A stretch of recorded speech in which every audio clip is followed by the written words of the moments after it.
Hi everyone. आज हम start करने जा रहे हैं अपना इकोनॉमिक्स का chapter number 3 that is money and credit chapter. Okay जैसा कि हमारा टर्म 2 में सब्जेक्टिव पेपर की प्लानिंग हो चुकी है और सीबीएसई जो है वो अपना सैम्पल पेपर भी लॉन्च कर चुका है। तो हम लोग जो है यहाँ पे इस तरह से तैयारी करेंगे कि हम लोगों को क्वेश्चंस भी बनाना सीखेंगे कि इसमें से क्वेश्चंस बन कहाँ से रहे हैं। ठीक है, मैं आपको ये भी बताती जाऊँगी, उस चीज़ को अंडरलाइन करते जाना क्योंकि वहीं से क्वेश्चंस बनेंगे। ठीक है, तो चलो स्टार्ट करते हैं और यही कहेंगे कि पहले आप लोग पूरा कोर्स ख़त्म कर लीजिए, तब सैम्पल पेपर सॉल्व कीजिए, तब आप अपने आप को टेस्ट कीजिए कि क्या आप एबल हैं सैम्पल पेपर सॉल्व करने में। नहीं, ठीक है, इसलिए पहले आंसर मत देख लीजिए। ठीक है, पहले पूरे चैप्टर को प्रिपेयर कीजिए, तब सैम्पल पेपर उसको सॉल्व कीजिए। ठीक है, तो ये हमारा इकोनॉमिक्स का चैप्टर नंबर 3 जो कि इस बार आ रहा है और वो है हमारा मनी एंड क्रेडिट चैप्टर। ठीक है, तो सबसे पहले मैं एक एक टॉपिक का इंडिविजुअल वीडियोस बनाऊंगी, आप उसको देखिएगा और बहुत बेनिफिट्स रहेगा। अब बस इकोनॉमिक्स में आपको रीड करते रहना है और जितना जहाँ क्वेश्चन से वही पार्ट्स रीड करना है बस, और कुछ भी नहीं है इकोनॉमिक्स में। ठीक है, और इसमें अपनी थिंकिंग आपको करनी होती है, तो बहुत अच्छे से हम लोग समझेंगे। ठीक है, तो सबसे पहले तो मैं यहाँ पे मतलब बता देती हूँ मनी एंड क्रेडिट का, कि मनी का मतलब तो सब समझ रहे हो, मनी मतलब क्या, पैसा। और क्रेडिट मतलब क्या, क्रेडिट मतलब होता है उधार। समझ रहे हो, क्रेडिट मतलब क्या होता है, उधार। ठीक, तो बहुत बच्चों को क्रेडिट का मीनिंग लास्ट में भी नहीं पता चलता। क्रेडिट का मतलब लोन होता है। क्या होता है, लोन मतलब उधार लेना। ठीक है, चलो, तो हमारा टॉपिक है आज का money as a medium of exchange. मतलब कि मनी को ही हम लोग क्यों यूज़ करते हैं। जैसे हमें कुछ लेना है तो हम मनी का क्यों यूज़ करते हैं। हम उनको मनी दे के पेन क्यों ले रहे हैं दुकान से, हम उनको कुछ और भी तो दे सकते हैं। मैंने दे दिया, जैसे मान लो कि मैंने उनको टॉफ़ी दे दी और टॉफ़ी के बदले मैं पेन ले रही हूँ, तो ऐसा भी तो कर सकते हैं। तो मनी को ही as a medium of exchange क्यों लिया गया, ये हम समझेंगे इस टॉपिक में। चलो, द यूज़ ऑफ मनी, थोड़ा इसको बड़ा कर लेते हैं। चलो, the use of money spends a very large part of our everyday life. Obviously सी बात है कि आज हमारा जो मनी है वो बहुत ही इंपॉर्टेंट पार्ट है अपने लाइफ का। ठीक है, look around you and you would usually able to identify the several transaction involving the money in a single day. अगर आप अपना एक सिंगल डे भी देख रहे हो तो आपको उसमें ये देखने को मिलेगा कि आपने मनी को उसमें किस तरह से यूज़ किया, कितना आपने मनी के ही सहारे मतलब कितनी चीज़ें अटेंड की है। एक सिंगल डे में हम लोग एबल हो जाएंगे आइडेंटिफाई करने के लिए। तो can you make a list of this, क्या आप उसके लिस्ट बनाओगे। And in many of this transaction goods are brought and sold with the use of money.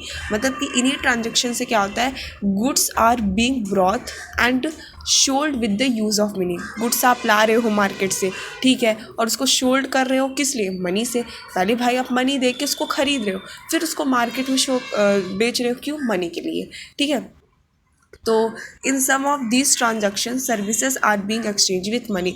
हम ट्रांजेक्शन क्यों, इन सब ट्रांजेक्शन्स में, ट्रांजेक्शन मतलब समझ रहे हो ना, ट्रांजेक्शन मतलब होता है लेन देन, ट्रांजेक्शन मतलब होता है लेन देन। ठीक है, कि in some of this transaction services are being exchange with money. मतलब कोई भी ट्रांजेक्शन होता है, कोई भी लेन देन होता है, कहीं भी कुछ मामला होता है तो हम लोग मनी का यूज़ करते हैं। तो for some there are might not be actual transfer of money taking place now but promise to pay money later. और मनी के साथ ऐसा भी होता है कि जैसे अभी हमारे पास एक्चुअल में मनी नहीं है तो हम लोग उनसे कह देते हैं कि चलो हम आपको प्रॉमिस करते हैं कि हम आपकी मनी को बाद में दे देंगे। तो मनी को हम लोग ऐसे भी यूज़ कर देते हैं। ठीक है, ये तो बात हो गई कि यूज़ ऑफ मनी। लेकिन how have you ever wondered why transaction are made in money. ये ट्रांजेक्शन, ये लेन देन, खरीदना है, ये करना है, हम लोग ने मनी का ही क्यों यूज़ किया, और कुछ भी तो हो सकता था। तो इसका रीज़न बहुत ही सिंपल है कि the reason is simple, a person holding money can easily exchange it for any commodity और service that he or she might want. मतलब कि अगर आज के ज़माने में देखें तो पर्सन जिसके पास मनी है वो ईज़िली कोई भी चीज़ एक्सचेंज कर सकता है, कोई भी सर्विस जो उसको चाहिए होता है वो अटेंड वो ले सकता है। ठीक है, तो फर्स्ट क्वेश्चन तुम लोगों का यहाँ से आ गया कि why transaction are made in money. तो यहाँ लिखोगे इसको मैं दूसरे पेन से हाईलाइट करती हूँ। यहाँ आप लिखोगे कि अ person holding money can easily exchange it for any community or service that he or she might want. ठीक है, दस आगे देखो, thus everyone prefer to receive payment in money and then exchange the money for things that they want.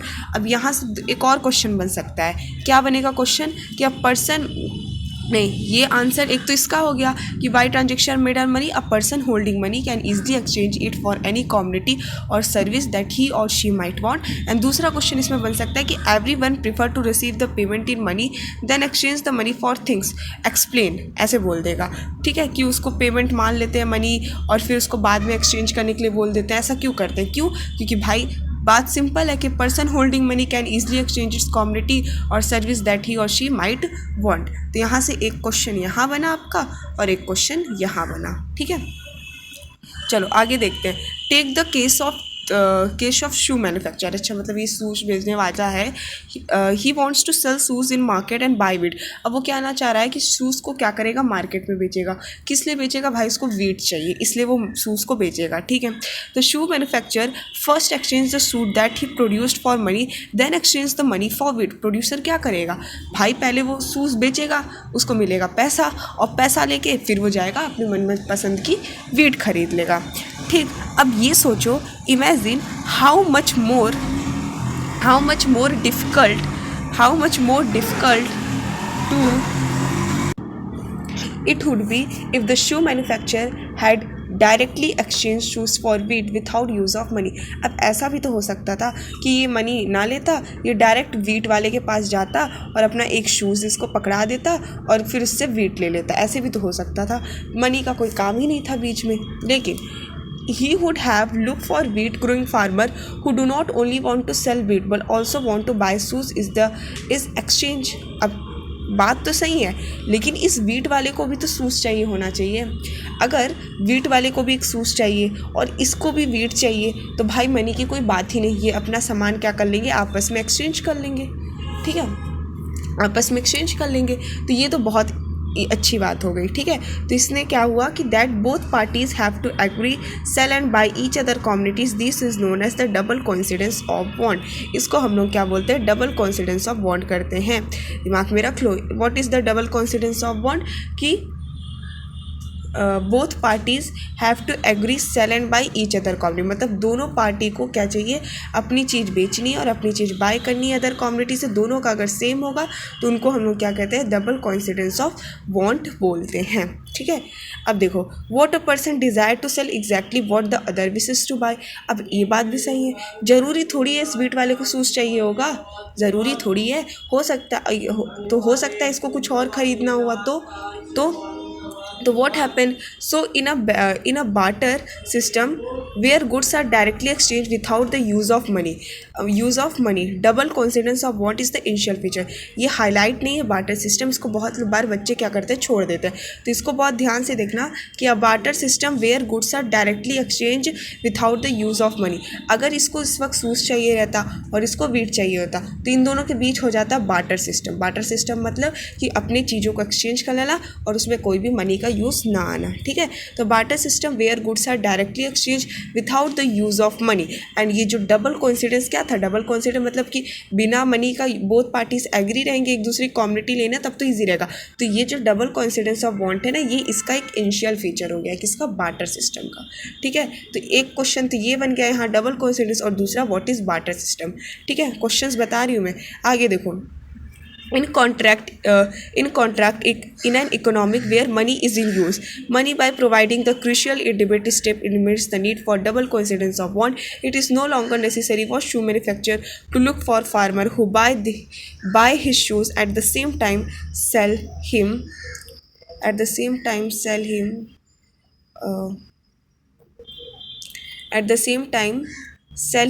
wheat।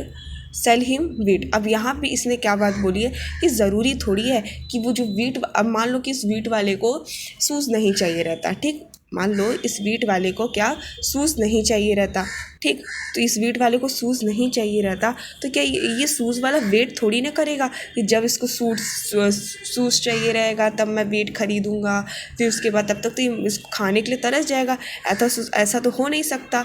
तो यही चीज़ बोला है कि all he has to find a buyer for his shoes. तो वो ज़रूरी थोड़ी है उस वीट वाले का इंतज़ार करेगा, वो शूज़ के कोई भी बायर को ढूंढेगा ताकि वो बायर उसको क्या दे सके, मनी दे सके। तो once he has exchange his shoes for money, अब वो एक बार अपने शूज़ को मनी में एक्सचेंज कर लेगा, ही कैन परचेज वीट और any other commodity in the market. तब वो अपनी कॉमोडिटी, अपनी कोई भी चीज़ को बहुत ही ईजिली खरीद सकता है जो उसको चाहिए होगा। Since money act as the intermediate in the exchange process, तो मनी क्या कर रहा है, मनी एक्ट कर रहा है इंटरमीडिएट प्रोसेस की तरह, intermediate in the exchange of process, and it is called the medium of exchange. ये तीसरा क्वेश्चन कि what is the medium of exchange, तीसरा क्वेश्चन मिल गया कि मीडियम ऑफ एक्सचेंज क्या है, कि money act as an intermediate in the exchange process, it is called the medium of exchange. इस चीज़ को हम लोग क्या बोलेंगे, मीडियम ऑफ एक्सचेंज बोलेंगे। क्लियर है? तो यहाँ से मैंने सारे क्वेश्चन बताए। इकोनॉमिक्स में क्या होता है ना, आपको सारी चीज़ें ऑलरेडी पता होती है कि हाँ मनी का ही हम यूज़ कर रहे हैं, हाँ पता है, वैसे नहीं हो पाएगा। मान लो कि आपको थोड़ा आधा वीट चाहिए होगा और आप अपनी गाय बेच रहे हो वीट वाले को, तो ऐसा थोड़ी ना है कि अपनी गाय को आधा करके उसको दे दोगे, कहोगे लो और फिर मुझे आधे वीट दे दो, ऐसा तो इसीलिए मनी जो है वो एक बहुत इंपॉर्टेंट रोल प्ले करता है। अभी हम आगे पढ़ेंगे कि मॉडर्न फॉर्म ऑफ मनी, कि मनी आज जो हम मॉडर्न फॉर्म में, जैसे कि हमारी करेंसी क्या है, रुपीज़ है, और ले लो कि अमेरिका की करेंसी डॉलर है, तो सबका एक अलग अलग करेंसी होती है। मॉडर्न फॉर्म ऑफ मनी में करेंसी के रूप में लाया गया। ये भी चीज़ें हम आगे नेक्स्ट लेक्चर में पढ़ेंगे। तो आई होप यहाँ से समझ में आ गया, और जितने क्वेश्चंस थे उन सब पे अंडरलाइन कर लो, ताकि दोबारा बुक की रीडिंग करोगे तो डायरेक्ट वही करना, ठीक है, डायरेक्ट वही। एक बार फिर से बता देती हूँ क्वेश्चंस तुम लोगों को, ठीक है। एक तो ये हो गया what is medium of exchange, यहाँ से लिख लोगे, ठीक। और इधर से क्या क्वेश्चन, इधर क्या, एक डबल कोइंसिडेंस, ये वाला हो गया, एक हो गया ये डबल कोइंसिडेंस, और दूसरा क्या है, बार्टर सिस्टम। ये देखो, ये जनरली बच्चे देखते नहीं हो, बार्टर सिस्टम, और यहाँ डबल कोइंसिडेंस ऑफ वांट, इसका इनिशियल फीचर है, ध्यान देना, ठीक है। ये यहाँ से क्वेश्चन, और यहाँ पे दो क्वेश्चन बताए थे कि why is money made as transaction, यहाँ मनी क्यों यूज़ होता है, और दूसरा कि यहाँ ये 10 वाला जो है, 10 जहाँ रहता है ना, वहाँ पर जान जाया करो कि वहाँ से तुम लोगों को एक्सप्लेन करने को आ सकता है, ठीक है। तो यहाँ से इस टॉपिक से तुम लोगों को 4 क्वेश्चन तो मिल गए, ठीक है। तो बी रेडी, अब आगे टॉपिक में बहुत अच्छे अच्छे क्वेश्चंस मिलेंगे, और बहुत इजी होता है, बहुत इजी, टू इजी, ठीक है। तो थैंक यू बच्चों, समझ में आया तो कमेंट बताना, कोई भी प्रॉब्लम कमेंट में बताओगे, मैं उसको दोबारा एक्सप्लेन ज़रूर करूँगी। और हमारा नेक्स्ट लेक्चर रहेगा मॉडर्न फॉर्म ऑफ मनी, ठीक है। So thank you so much, welcome.